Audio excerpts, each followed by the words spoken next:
الرجيم بسم الله الرحمن الرحيم لقد كان في قصصهم عبرة لأولي الألباب ما كان حديثا يفترى ولكن تصديق الذي بين يديه وتفصيل كل شيء وهدى ورحمة لقوم يؤمنون۔ یہ ذہن میں رہے، یہ سورہ مبارکہ جس مضمون سے شروع ہوئی ہے اسی مضمون پر اختتام پذیر ہو رہی ہے۔ اللہ تبارک و تعالی نے سورہ یوسف کی آیت نمبر 3 میں، بلکہ پہلی آیت مبارکہ، دوسری اور تیسری کو دیکھیں۔ پہلی آیت مبارکہ میں فرمایا کہ یہ آیات جو ہیں روشن کتاب کی ہیں، فرمایا کہ ہم نے اس قرآن کو عربی میں نازل فرمایا تاکہ تم سمجھو۔ تیسری آیت مبارکہ میں اللہ تعالیٰ نے فرمایا، حبیب پیارے ہم نے آپ پر سب سے خوبصورت قصہ بیان فرمایا جو ہم وحی کر رہے ہیں آپ کو، یہ قرآن کریم۔ اب یہ آخری آیت مبارکہ دیکھ لیں، اس کا ترجمہ دیکھیں۔ اللہ تعالیٰ نے فرمایا لقد کان فی قصصہم عبرۃ لأولی الالباب، فرمایا کہ جس طرح حضرات انبیاء کرام علیہ السلام کے قصے ہیں، ان کے قصوں میں قصہ یوسف بھی عقل والوں کے لیے عبرت کا سامان ہے۔ ما کان حدیثا یفترا، فرمایا یہ کوئی گھڑی ہوئی بات نہیں ہے، ولکن تصدیق الذی بین یدیہ، لیکن یہ تصدیق کرنے والی ہے اس کی جو اس سے پہلے کتابیں نازل ہوئی ہیں، وتفصیل کل شیء، اور ہر شے کی تفصیل ہے اس میں، وہدی، اور یہ ہدایت ہے، ورحمہ، اور رحمت ہے، لقوم یؤمنون، ایمان والے لوگوں کے لیے۔ یعنی جس مضمون سے سورہ مبارکہ شروع ہوئی تھی اسی مضمون پر ختم ہو رہی ہے۔ جو نقطہ آفرینی آیات مقدسات سورہ مبارکہ کی آیات مقدسات کی ابتدا میں تھی، وہی کچھ اللہ تبارک و تعالی نے سورہ مبارکہ کے اختتام پر بیان فرمایا ہے۔ یہ ذہن میں رہے، اللہ تبارک و تعالی نے جو ارشاد فرمایا لقد کان فی قصصہم عبرۃ لأولی الالباب، میں کہ حضرات انبیاء کرام علیہ السلام کے قصوں میں عبرت ہے عقل والوں کے لیے۔ یعنی یہاں یہ بتانا مقصود ہے کہ جس طرح لوگ جو ہیں وہ قصے سناتے ہیں، تفریح کے لیے سناتے ہیں، لوگوں کو خوش کرنے کے لیے سناتے ہیں، یاوہ گوئی کے لیے سناتے ہیں، رب تبارک و تعالی نے فرمایا کہ ہمارے جو قصے ہیں وہ ان ساری چیزوں سے پاک ہیں۔ اللہ تبارک و تعالی نے فرمایا ہم یہ قصے سناتے ہیں صرف ہدایت کے لیے۔ کس کے لیے سناتے ہیں؟ ہدایت کے لیے سناتے ہیں۔ یعنی کہ قصہ بھی اللہ تبارک و تعالی بیان فرمائے گا تو اس میں بھی سبق آموزی ہوگی، اس میں بھی درس ہوگا، اس میں بھی عبرت ہوگی، اس میں بھی لوگوں کے لیے جو ہے وہ سوچنے والی بات ہوگی، غور کرنے والی بات ہوگی، عمل کی اصلاح ہوگی، عقیدے کی اصلاح ہوگی۔ یہ چیزیں جو ہیں قرآن کریم، ان چیزوں کو مد نظر رکھتے ہوئے قرآن کریم جو ہے کوئی بھی قصہ سناتا ہے۔ اور اگلی بات اللہ تبارک و تعالی نے اس سے بھی عظیم فرمایا کہ قرآن کریم کے جو قصے ہیں نا، فرماتے ہیں کہ ان سے صرف عقل والے ہی فائدہ اٹھا سکتے ہیں، باقی رہے بے عقل ان گھڑے لوگ جو ہیں جن کو بے سندہ کہتے ہیں ہماری زبان میں، اس طرح کے لوگ جو ہیں وہ قرآن کریم سے فائدہ اٹھا سکتے نہیں ہیں۔ وہ قصے کو قصے کی نگاہ سے دیکھیں گے۔ جیسے مولانا روم رحمہ اللہ جو ہیں، آپ بہت ساری باتیں کرتے ہیں، آپ قصہ سناتے ہیں، اور قصہ سنانے کے بعد اس سے آپ جو سبق نکالتے ہیں وہ کمال ہوتا ہے۔ مولانا روم رحمہ اللہ کی مثنوی شریف کو دیکھا جائے، اسے پڑھا جائے تو بہت لاجواب کتاب ہے، بہت ہی زبردست کتاب ہے۔ آپ اپنی کتاب کو شروع ہی جناب ایک بانسری سے کرتے ہیں، بانسری کے قصہ سناتے ہیں۔ اب عام بندہ جو ہے وہ یہی سمجھے گا جناب یہ کوئی کسی ایسے بندے کی کتاب ہے جس کا تعلق بانسری بجانے کے ساتھ ہے یا بانسری بنانے کے ساتھ ہے۔ حالانکہ حضرت مولانا روم رحمہ اللہ جو ہیں اس بانسری کو آپ کس شے سے تشبیہ دے رہے ہیں اور کیا چیز آپ اس سے اخذ کرنا چاہتے ہیں، لوگوں کا دماغ جو ہے وہ بانسری سے کس چیز کی طرف لانا چاہتے ہیں، سبحان اللہ، وہ بہت بڑی بات ہے، وہ بہت بڑی بات ہے۔ ہیں جی، فرماتے ہیں کہ جیسے لکڑی جو ہے، لکڑی کو تراش خراش کر کے ترخان جو ہے وہ بانسری بنا دیتا ہے، اور بانسری میں جب پھونک ماری جاتی ہے تو وہ آوازیں نکلتی ہیں اس کی مختلف قسم کی، لوگ جو ہے نا ان پہ واجتاری ہو جاتا ہے، لوگ سمجھتے ہیں واہ واہ واہ کیا بات ہے۔ تو فرماتے ہیں کہ اصل بانسری سے پوچھا جائے کہ تیرے اوپر کیا گزر رہی ہے، تو کہتے ہیں وہ بانسری بتاتی ہے میرا تو رونا نکل رہا ہے کہ میں اپنی اصل یعنی میں درخت سے جدا ہو کے یہاں پہنچائی ہوں۔ ہاں جی، لوگ جو ہیں وہ کچھ اور دیکھ رہے ہوتے ہیں، اور حقیقت کیا ہوتی ہے وہ کہتے ہیں وہ لکڑی جو ہے وہ تو رو رہی ہوتی ہے۔ یہی حال جو ہے وہ ہماری روح کا ہے، روح ہماری وہاں سے جدا ہوئی، ہیں جی، وہ خلاق کائنات کی بارگاہ میں حاضر تھی، وہاں سے یہاں جسم میں آ گئی۔ اب ہم نے کیا کیا؟ روح کو جناب گندگی میں ڈال دیا، روح کو جناب خراب کر لیا، اسے ناپاک کر لیا، گندے کاموں میں لگا دیے جناب۔ روح جو ہے ہماری پریشان ہو جاتی ہے کہ میں کہاں آ گئی ہوں۔ ہم لوگ انجوائے کر رہے ہوتے ہیں، ہم مزے اڑا رہے ہوتے ہیں۔ یہ وہی حساب کہ بانسری جو ہے وہ کہتی میرا رونا نہیں کر رہا ہے، لوگ کہتے ہیں یار کیا دھن ہے اس کی، ہم تو انجوائے کر رہے ہیں، ہم تو لطف اندوز ہو رہے ہیں۔ اللہ اکبر کبیرہ۔ اب دیکھیں بظاہر تو بات ایک بانسری کی ہے، ایک لکڑی کی ہے، اس میں درخان کی ہے، لیکن اس میں سبق کیا نکالنا چاہتے ہیں حضرت مولانا روم رحمہ اللہ؟ فرماتے ہیں تیری بھی روح جو ہے نا وہ اسی طرح پریشان ہے، جن کاموں میں تو لگا ہوا ہے، جن کاموں میں تو مستغرق ہو گیا ہے، اگر تو چاہتا ہے تیری روح جو ہے وہ ان پریشانیوں سے چھٹکارا پائے، اللہ تبارک و تعالیٰ کے قرب میں آ جائے، تو پھر جن چیزوں میں تو مشغول ہے نا ان کو چھوڑ دے، اس روح کو جس خالق اور مالک نے بنایا ہے اسی کی بارگاہ میں اس کو پیش کر دے۔ ہاں جی، تو اس طرح کر کے بعض اوقات مولانا روم رحمہ اللہ جو ہیں وہ ایسا قصہ سناتے ہیں، جی ایسا قصہ سناتے ہیں، وہ لوگ جو ہیں وہ تفریح حاصل کرنے والے لوگ جو ہیں وہ صرف تفریح کی حد تک رہتے ہیں، وہ اپنی جو لذت ہوتی ہے اس کے حصول تک رہتے ہیں، اس کی جو قصے کا جو مقصد ہوتا ہے اس تک ان کا دماغ نہیں پہنچ سکتا۔ تو اللہ تبارک و تعالیٰ نے جو یہاں ارشاد فرمایا میں کہ لقد کان فی قصصہم عبرہ لأولی الالباب، رب تبارک و تعالیٰ نے فرمایا ہم نے جو قصے بیان کیے ہیں ان میں عبرت ہے، ان میں سبق آموزی ہے ہر ایک بندے کے لیے، میں نا لأولی الالباب انہی لوگوں کے لیے ہے جو عقل والے ہیں۔ ہاں، عقل والے لوگ جو ہیں وہ ان سے سبق حاصل کرتے ہیں، دانائی والے لوگ جو ہیں وہی اس سے فہم حاصل کرتے ہیں، وہی شعور حاصل کرتے ہیں یہ قصے پڑھ کے۔ اب دیکھیں نا قرآن کریم نے جو قصہ بیان فرمایا ہے میرے آقا علیہ السلام کے ساتھ جو کچھ ہو رہا تھا وہ بھی بیان فرمایا، جو کچھ حضرت یوسف علیہ السلام کے ساتھ ہوا قرآن کریم نے وہ بھی بیان فرمایا۔ اب لیکن فرق کیا ہے؟ اللہ تبارک و تعالیٰ نے حبیب کریم علیہ السلام کے لیے کیا فرمایا؟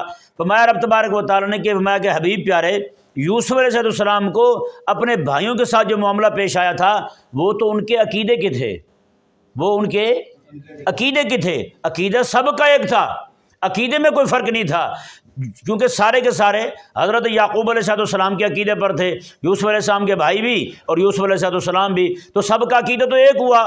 مطلب یہ کہ آپ یہ کہہ لیں سارے ایک ہی مسلک کے تھے، سارے ایک ہی مسلک کے تھے، ایک ہی مشرب کے تھے، ایک ہی نظریے کے تھے، نظریے میں اختلاف کوئی نہیں تھا، لیکن جو معاملہ ان کو پیش آیا وہی جو آپ کے سامنے بیان ہو چکا کھول کر کے، تو اس معاملے کی وجہ سے ان بھائیوں نے حضرت یوسف علیہ السلام کے ساتھ یہ معاملہ کیا کہ آپ کو اٹھا کے کنویں میں ڈال دیا۔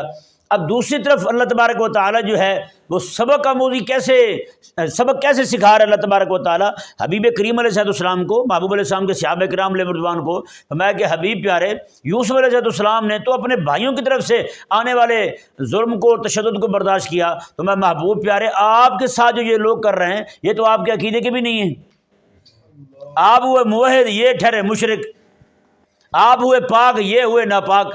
تو فرمایا حبیب پیارے آپ پر تو صبر اختیار کرنا یہ زیادہ بنتا ہے، آپ کے جو صحابہ کرام علیہ رضوان ہیں ان پر لازم ہے، ان پر زیادہ ضروری ہے کہ وہ صبر کو اختیار کریں۔ سمجھ آ رہا مسئلہ نہیں آ رہا؟ تو اللہ تبارک و تعالیٰ نے فرمایا اب وہی قصہ اب ایک ایک قصے کو یہاں لاتے جائیں، اور جناب حضرت یوسف علیہ السلام کے قصے کو یہاں رکھیں، محبوب علیہ السلام کی سیرت کو رکھیں، صحابہ کرام علیہ رضوان کے عمل کو رکھیں، اور آج موجودہ دور کے جو داعی ہیں وہ اپنے آپ کو یہاں رکھیں، تو بالکل بات سمجھ آ جائے گی۔ ہاں جی، کوئی بھی بات جو ہے نا، جیسے پنجابی میں کہتے ہیں کسی بات کا اولا نہیں رہے گا، کوئی پردہ نہیں رہے گا، ایک ایک شے کھل کے سامنے آ جائے گی۔ رب تبارک و تعالیٰ نے فرمایا ہم نے عقل والوں کے لیے، اب عقل والے جب تک پیدا ہوتے رہیں گے، جب تک اس دنیا میں عقل والے آتے رہیں گے، رب تبارک و تعالیٰ نے فرمایا ان سب کے لیے اس پوری صورت میں، یعنی پورے قصہ یوسف میں اللہ تبارک و تعالیٰ نے فرمایا کہ سبق آموزی ہی سبق آموزی ہے۔ اور یہ بھی ایک حیران کن بات ہے کہ کریم آقا علیہ السلام نے یہ پوری سورہ مبارکہ ایک ہی مجلس میں سنائی، ایک ہی مجلس میں سنائی آقا علیہ السلام نے۔ ہاں جی، آپ باقی بھی قصوں کو دیکھ لیں کیسے کیسے بیان ہوتے ہیں۔ یہی تخلیق مریم کا قصہ ہو، ہاں جی، حضرت مریم رضی اللہ تعالیٰ عنہ و سلام اللہ علیہا کا قصہ ہو تو کیسے قرآن کریم مختلف مقامات پر بیان فرماتا ہے۔ حضرت عیسیٰ علیہ السلام کا قصہ ہو کیسے مختلف مقامات پر بیان ہوتا ہے۔ حضرت موسیٰ علیہ السلام کا فرعون کے ساتھ ٹاکرا ہو تو وہ بھی قرآن کریم میں مختلف مقامات پر بیان ہوا ہے، یعنی جہاں جہاں جتنی جتنی ضرورت پیش آئی وہاں وہاں اتنا اتنا ہی بیان ہوا ہے۔ لیکن قربان جائیں، جہاں بات آئی یوسف علیہ السلام کے قصے کی، احسن القصص کی، تو رب تبارک و تعالیٰ نے ایک ہی مجلس میں حبیب کریم علیہ السلام کو سنانے کا حکم دیا۔ یعنی کہ یہ قصہ ہی وہ قصہ ہے اپنے تمام تر پہلوؤں کے ساتھ، یہ جب تک اکٹھا نہ سنایا جائے اس سے جو ہے نا وہ والا سبق حاصل ہو سکتا نہیں ہے جی۔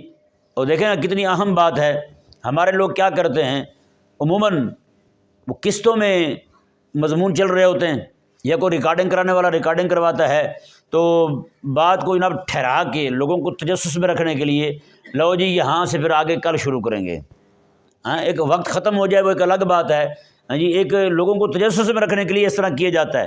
لیکن اللہ اکبر، قرآن کریم کا طریقہ مبارکہ کیا ہے؟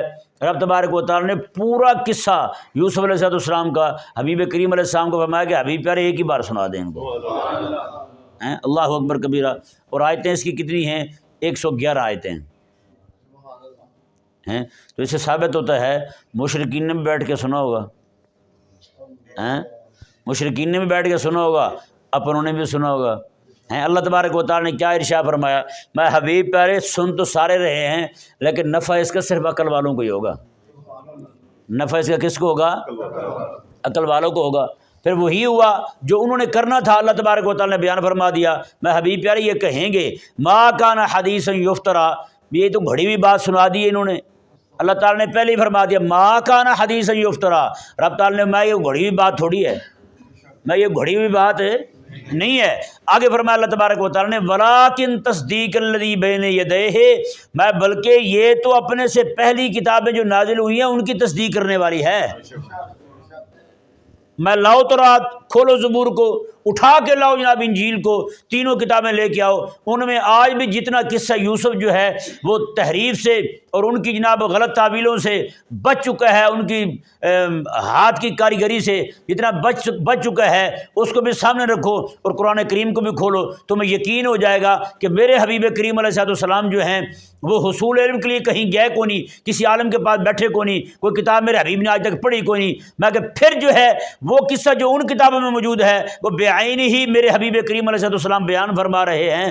اب تو تمہیں سمجھ آیا نہ چاہیے کہ حبیب کریم علیہ السلام جو بھی بیان فرماتے ہیں، چونکہ حصول علم کا ذریعہ جو ہے وہ یا تو کتابیں تھیں یا افراد تھے، افراد کے پاس گئے کو نہیں، کتاب آقا علیہ السلام کے پاس آئی کو نہیں، تو پھر یقین کر لو یہ قصہ سارے کا سارا حبیب کریم علیہ السلام کو اسی ذات نے بیان کیا ہے، جو ذات آج بیان کر رہی ہے یہ وہی ذات ہے جو اس وقت پورا قصہ دیکھ رہی تھی، قصہ یوسف کو ملاحظہ فرما رہی تھی، یعنی اللہ تبارک و تعالیٰ کی ذات جو ہے۔ اللہ تبارک و تعالیٰ نے میں ولیکن تصدیق الذی بین یدیہ، میں اس سے پہلے جتنی بھی کتابیں نازل ہوئی ہیں ان کتابوں کے اندر جو آج بھی ان کی تحریفوں سے جو حصہ بچ چکا ہے اسے سامنے رکھو، اور یہ قرآن کو سامنے رکھو، تمہارے اوپر روز روشن کی طرح یہ بات یہاں ہو جائے گی جو کچھ بھی میرے حبیب کریم علیہ السلام بیان فرما رہے ہیں یہ 100% حق بیان فرما رہے ہیں۔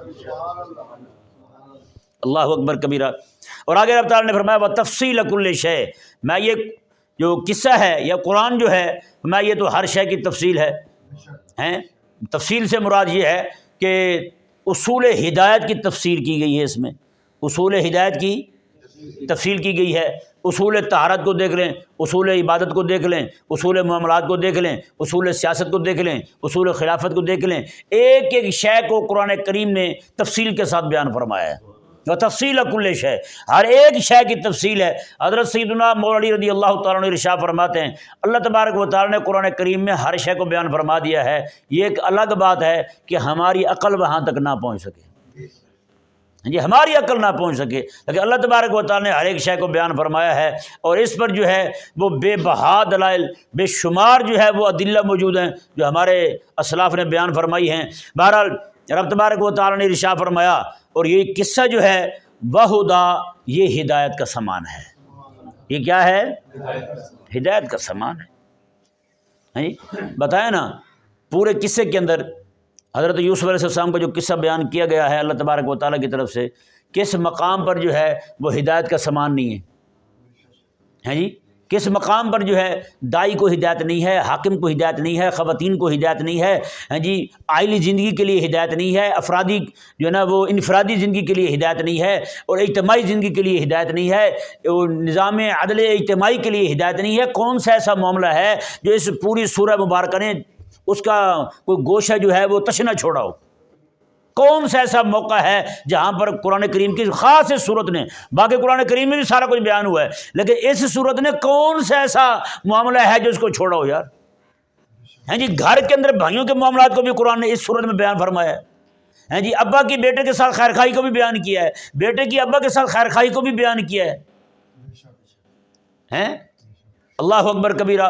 تو بھئی کوئی پہلو جو ہے یہاں پہ تشنہ نہیں رہا اس سورہ مبارکہ کے اندر۔ رب تعالیٰ نے فرمایا بہدا، اور یہ پورا قصہ جو ہے یوسف علیہ السلام کا یہ ہدایت ہے، آگے میں وہ رحمہ، اور یہ رحمت ہے ہر بندے کے لیے، نہ لقوم یؤمنون، یہ اس قوم کے لیے ہدایت ہے، اس قوم کے لیے رحمت ہے، اور اس قوم کے لیے یہ تفصیل ہے، اس قوم کے لیے یہ تصدیق ہے۔ رب تبارک و تعالیٰ نے لقوم یؤمنون، جو ایمان رکھنے والے لوگ ہیں، ایمان والے جو ہیں صرف انہی کے لیے اس سورہ مبارکہ کے اندر ہدایت بھی ہے، اس کے اندر ہر شے کی تفصیل بھی ہے جی۔ اس سے ثابت ہوا ایمان جس قدر بڑھتا جائے گا بندے کا، اسی قدر جو ہے اللہ تبارک و تعالیٰ قرآن کے اسرار جو ہیں اس پر کھولتا چلا جائے گا۔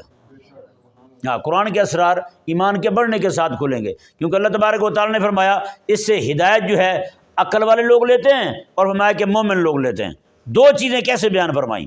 دو چیزوں کو اکٹھے بیان فرمایا، ایک عقل کو اور دوسرا ایمان کو، ایک ہی آیت مبارکہ کے اندر۔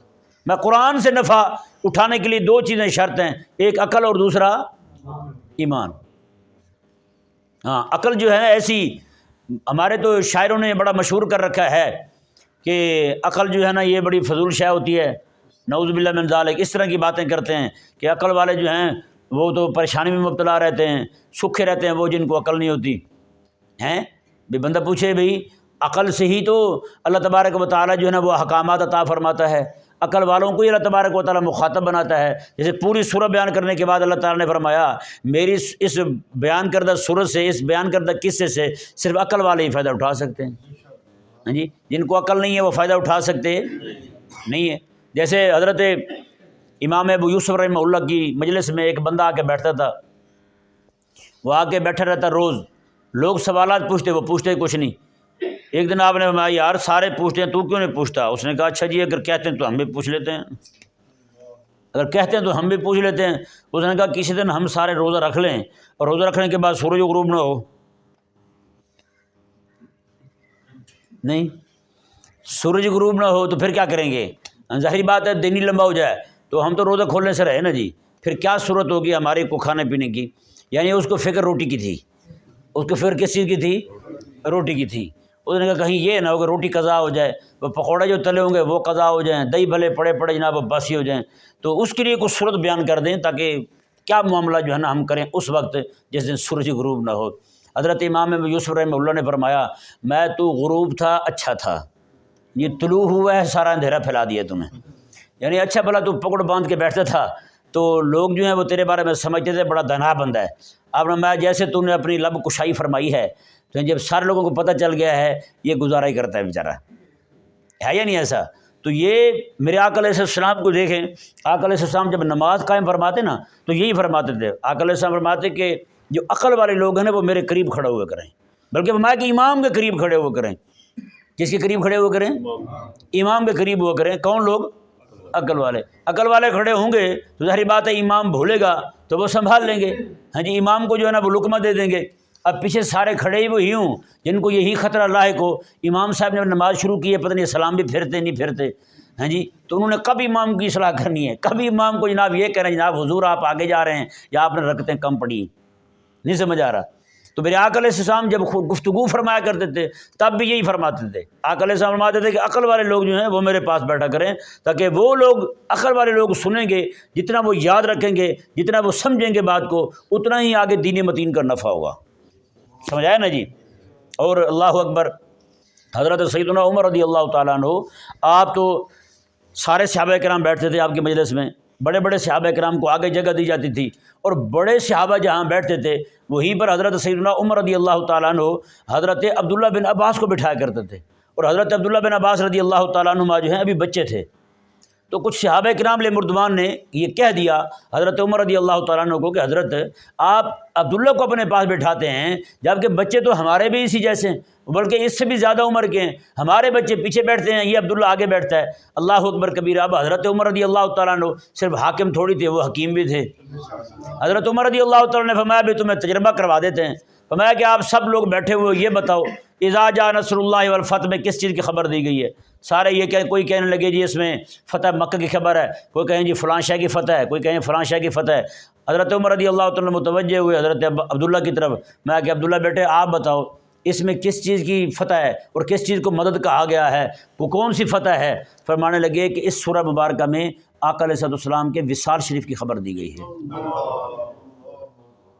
جب یہ حضرت عبداللہ رضی اللہ تعالیٰ عنہ نے کہا تو سارے ہکے بکے، مطلب یہ کہ اللہ تعالیٰ نے فرمایا کہ ہماری فتح آ جائے گی، ہماری مدد آ جائے گی۔ تو حضرت عبداللہ نے عرض کیا کہ حضور جب اللہ تعالیٰ کی فتح اور مدد آ جائے گی تو مطلب یہ ہے کہ حبیب کریم علیہ السلام جس کام کے لیے بھیجے گئے ہیں وہ کام اب پورا ہو چکا ہے، اب حبیب کریم علیہ السلام کے بارگاہ خدا بندی کی ہاں جانے کا وقت آ چکا ہے۔ تو کہتے ہیں اس سورہ مبارکہ میں گو کے الفاظ جو ہیں وہ فتح کے ہیں، مدد کے ہیں، لیکن حقیقت کے اندر اس صورت کے اندر آقا علیہ السلام کے وصال شریف کی خبر دی گئی۔